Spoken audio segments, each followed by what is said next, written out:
തെലങ്കാനയിലെ മുഖ്യ പ്രതിപക്ഷമായ BRS വരുന്ന നിയമസഭ ബഡ്ജറ്റ് സെഷനിൽ ഒരു സ്വകാര്യ ബില്ല് അവതരിപ്പിക്കുകയാണ്. അത് കേട്ടാൽ ചിലപ്പോൾ നിങ്ങൾക്കൊക്കെ ചിരി വരും. അതായത് അധികാരത്തിൽ വരാൻ വേണ്ടി ആ തെരഞ്ഞെടുപ്പ് സമയത്ത് കോൺഗ്രസ് കൊടുത്ത തെരഞ്ഞെടുപ്പ് വാഗ്ദാനങ്ങൾ അത് നടപ്പിലാക്കണം, അതിന് നിയമപരിരക്ഷ നൽകണം എന്നാവശ്യപ്പെട്ടുകൊണ്ട് ഒരു സ്വകാര്യ ബില്ല് അവതരിപ്പിക്കുകയാണ്. അപ്പോൾ തെരഞ്ഞെടുപ്പ് സമയത്ത് വമ്പൻ വാഗ്ദാനങ്ങളായിരുന്നു കോൺഗ്രസ് ജനങ്ങൾക്ക് കൊടുത്തിട്ടുണ്ടായിരുന്നത്. അതായത് തെലങ്കാന സമരത്തിൽ പങ്കെടുത്തവർക്ക് സൗജന്യ ഭൂമി, അവർക്ക് വീട് വെക്കാൻ 5 ലക്ഷം രൂപ ലോൺ, അതേപോലെ വാർദ്ധക്യ പെൻഷൻ 4000, സ്ത്രീകൾക്ക് എല്ലാ മാസവും 2500 രൂപ, കുക്കിംഗ് സിലിണ്ടർ 500 രൂപയ്ക്ക് ഭയങ്കരമായ വാഗ്ദാനങ്ങളാണ് കൊടുത്തത്. ഇതൊന്നും നടപ്പാക്കിയില്ല.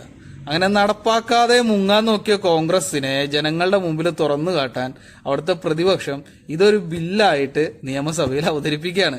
ചുരുക്കി പറഞ്ഞ കോൺഗ്രസ് പെട്ടു. ഇനി ഇത് ജനങ്ങളുടെ മുമ്പിൽ തുറന്നു കാട്ടപ്പെടുകയും ചെയ്യും, മുങ്ങാനും പറ്റാത്ത അവസ്ഥ. എന്ത് ചെയ്യും? ഇതുപോലത്തെ വാഗ്ദാനങ്ങളാണ് ഇപ്പോൾ കോൺഗ്രസ് കേരളത്തിൽ വെച്ചിട്ടുള്ളത്.